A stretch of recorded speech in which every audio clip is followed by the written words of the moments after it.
It's the greatest time of the year. Friends are starting to come over for some dinner. You may have some family that come into town and they're staying in that one room that just doesn't seem to keep up. Sometimes homeowners have in their house a specific room that has uneven temperatures. The short answer, these are the 4 biggest reasons why we see rooms be a little bit more, they have a hard time keeping up. Ductwork. The system was maybe not sized appropriately for the entire space. Insulation. And then you've got maybe an added heat load that wasn't there originally. I'm gonna go ahead and explain all 4 of those. So let's dive in. There are some things that you can do to mitigate those temperatures, but let's talk about why that's happening. So on a house, and this is the HVAC's design. HVAC contractors design a home. It's a beautiful rectangle, and you have room over here, and you have room over here, and you have another room here with no doors. Your living space, so we'll say LV is here, and then obviously we got to have a bathroom, so I'm gonna pull the bathroom right here. Your kitchen's over here, and then your dining is over here. So you got a wonderful living space for family, friends to hang out. You've got, this room is like comfortable, and we'll just put smiley face. This room is also comfortable. This room, which is your son's room, is also comfortable. And then this room right here is just absolutely just dog water. It's terrible. You go in that room and you're just like, this is 5 degrees different from the rest of the house. You open the door and you're like, is this even air conditioning? What's happening here? And so there's a few reasons why that could be happening. So I think step number 1, ductwork is a big culprit. I would say is ultimately the biggest culprit of bad comfort throughout the house. So I would check and make sure that there's no disconnections. Make sure that you don't have a disconnected duct. I can't tell you how many times I've gone to homes and they're like, this room kind of struggles to keep up. And then I go up there and they're air conditioning the attic space. So make sure that ductwork's connected. That's a very easy thing to find and see. If you've got if your attic space is better air conditioned than that specific room, then you know where the problem is. Sometimes ductwork can become connected over time, depending on the age of the ductwork. It is possible for the connections to come loose if you've been doing maybe remodeling work, or you've had contractors or electricians, or you've been up in the attic space. You're getting those Christmas decorations down to celebrate with family, and you accidentally kick a ductwork. Don't kick ducts, but kick the ductwork, and you disconnect that and you don't know about it. It's a very easy thing to do. Make sure all the ductwork is connected. All right, the next in line is, I'm gonna just call this design. And this plays a bigger role when it comes to air conditioning everything evenly. So there's some calculations that you can do, and I'm just gonna translate this in the most simple kind of load calc that you could do. So you have on a furnace or air handler, you have the max CFM that's available that system can absolutely push. So just for easy figurance, let's say you have a 2000 CFM furnace, and that would equate to about a 5-ton, which is probably way too big for this house, but you get the picture.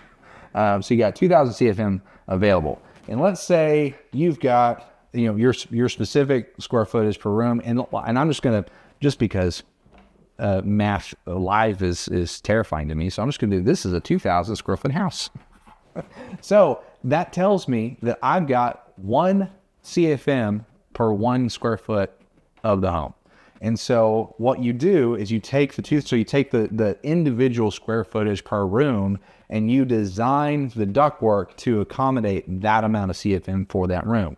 And then theoretically, in practice, is now that whenever you're walking into different rooms, it's every room is getting the designed amount of air conditioning for that space. So you want to make sure that that ductwork is designed appropriately. So let's say I've got 200 CFM here, or let's say 200 square feet, 200 square feet here, 200 here, and we'll say 100 here, and what's that, 200, 400, 600, and then we're at 700, and then let's say 500.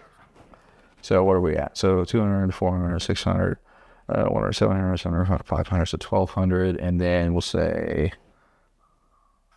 400 and 400. These are massive kitchens and dining rooms and living rooms. You know that you've got 2,000 square foot house, and these rooms are awesome. And so you've got 200 square feet here. Like, well, this room's not much bigger than that room. Why does that room struggle? Well, your ductwork may only be sized for, let's say 100 CFM. And so you're getting half of probably what you really need in that space based off of how much square footage you have and how much CFM is available. And let's say for grins and giggles that you've got 250 in this room. And then let's say you've got another 250 here. So now you've got excess of 100 CFM being pushed to these rooms, where in this one's down 100 CFM. And so ductwork design, making sure it's designed appropriately for the square footage of your house is really important.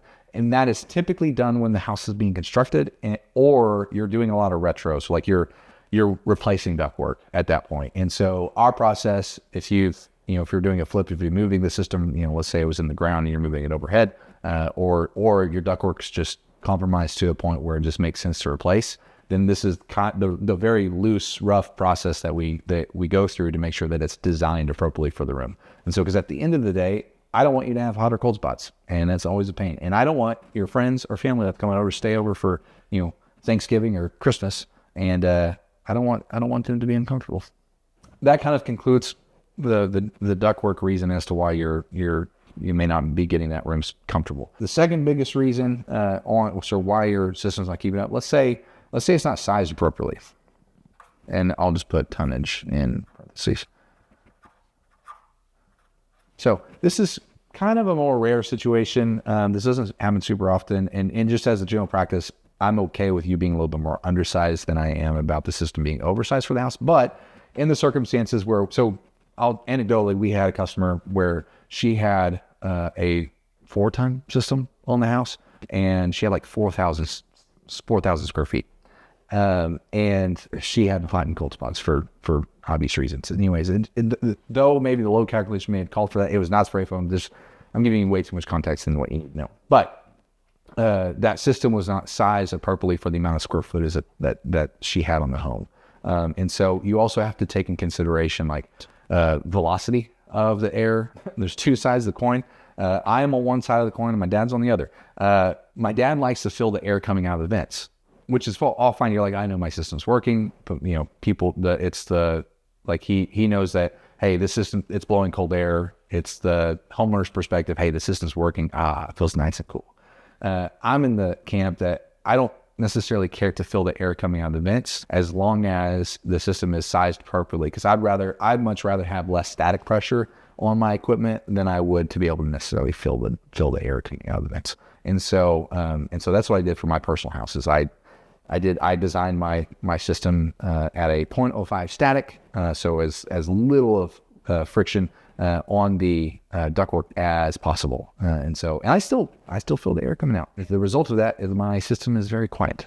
But making sure that the system is sized correctly for the space, super important. Like if you have standard insulation, standard windows, and you had a 2-ton on this 2,000 square feet, could it cool your house on mild days? Maybe, probably. But whenever it does get warmer and it exceeds and you have a lot more heat load that's happening on the home, it'll just have a hard time keeping up. And so your system will run longer. It'll run long enough, but none of these rooms are being comfortable at that point. So, but make sure the system is sized correctly. That can help. That can help with this particular situation. And so, but a lot of this is like combination of the items. So like make sure, that's why ductwork's number one, making sure ductwork's sized appropriately. And if you're still having issues, then make sure it's sized, make sure the system's sized appropriately for the heat load on the house. And then 3 would be insulation. Typically people think of like you think like, well, windows are where, you lose a lot of energy. And that is true. But if you think of it in terms of surface area, your ceilings in your rooms take up more surface area than your windows will ever take up on any house. So your window size, yes, window size is great. You want to make sure that you have good windows in the home.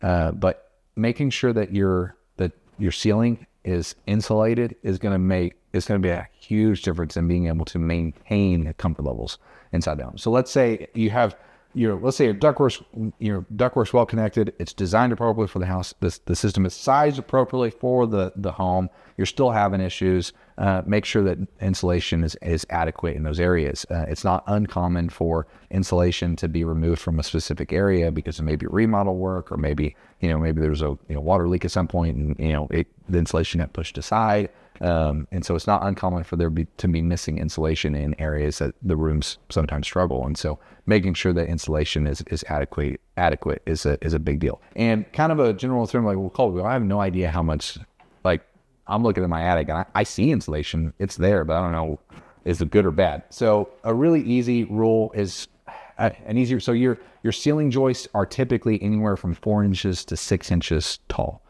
If you can see the wood joists going across the majority of the ceiling, then you can assume that you've got anywhere from about 4 to 6 inches of insulation in that specific area. And whenever you're dealing with, most homes have fiberglass insulation, you could be dealing anywhere from, and I'm gonna butcher this range, so forgive me, but the range I think on fiberglass insulation is like I think on the low one's like 2.2.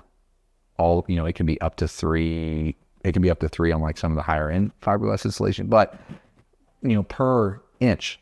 So if you've got 4 inches, I'll just do easy math. Let's say you have 3 inches of you've got insulation that has a value of R3 per inch. And so what happens is if you only got 4 inches, you've got an R12 above your ceiling. At most you got 3 times 6, so 18. R18 sitting above the ceiling. Industry standard is an R30.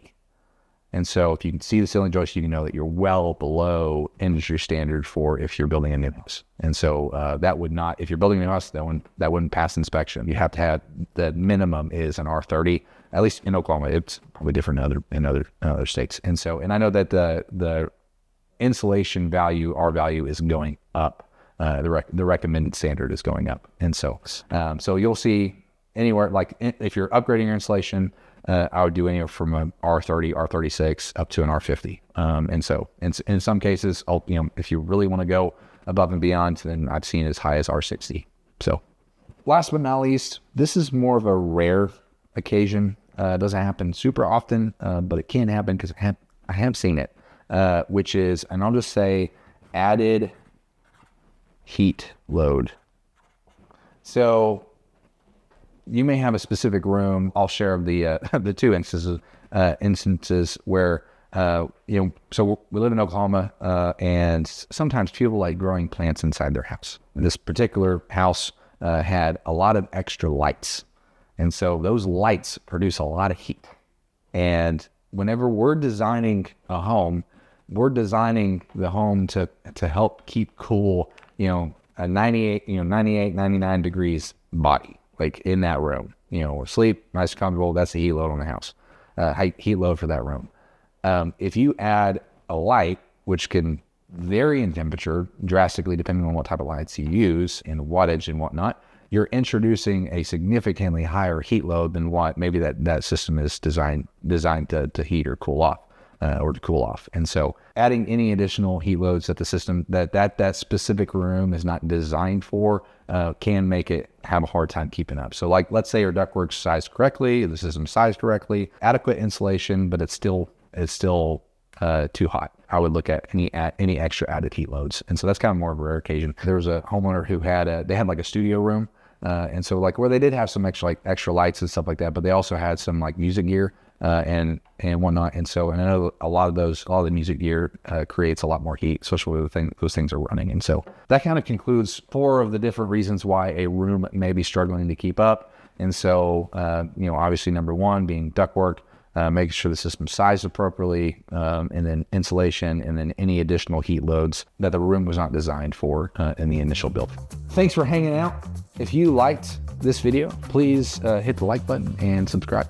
And if you are in the Oklahoma City metro area and you're struggling with a hot or cold spot in the house, please give us a call or scan this QR code. Thanks, guys. Yarbrough.